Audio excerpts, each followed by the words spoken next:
Simple, basic, a little bit older, and much less expensive.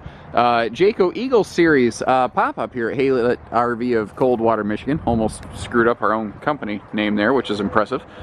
Be that as it may. 10-foot living box plus 2-foot storage trunk on the front.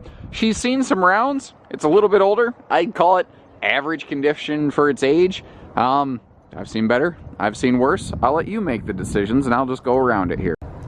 So overall, the tent, canvas, material, whatever word you want to call it, it's not actually neither, ironically, it looks okay. I've seen a couple spots we'll look at on the outside. We'll look at this a little bit closer where there's been maybe like a patch or two here and there. But again, she's not brand new. She's seen a couple rounds. She's been used.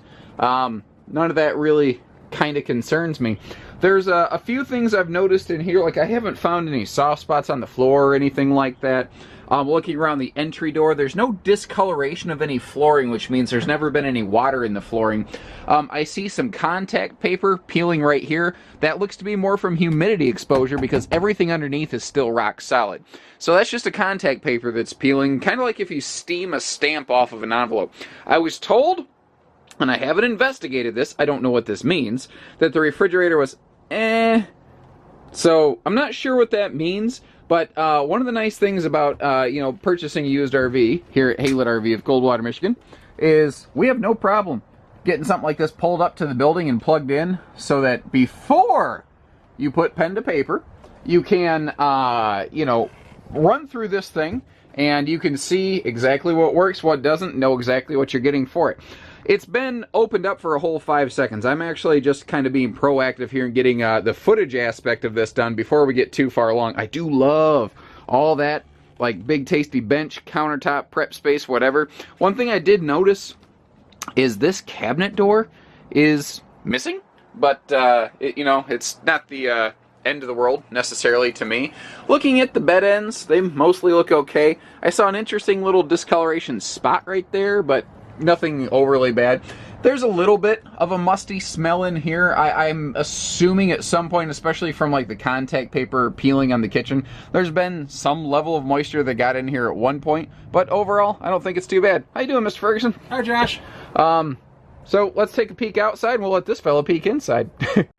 Again, this trailer, this camper, not the prettiest belle at the ball. She's seen some rounds, but she's not dead yet. And we do like to have something for about any budget here at Haylet RV.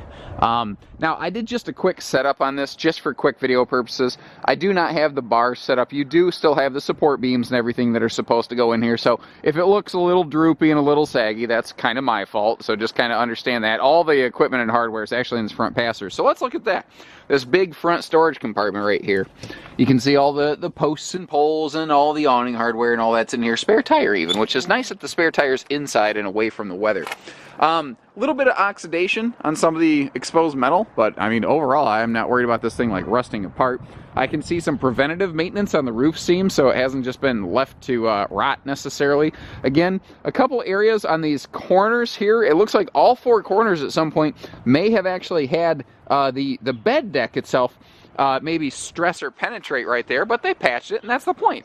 They patched it. Anything that really needed to be done, looks like it's pretty much been done. It maybe could have been a little cleaner kept or something like that, but at the end of the day, dirt don't kill you, but a propane leak will, and I haven't discovered anything seriously scary and catastrophic of that nature around here. So that pretty much sums this one up. Give us a call, 800-256-51, squeeze through here, 96. Haylet RV of Coldwater, Michigan. Take care, stay safe, have fun. Happy camping, everyone.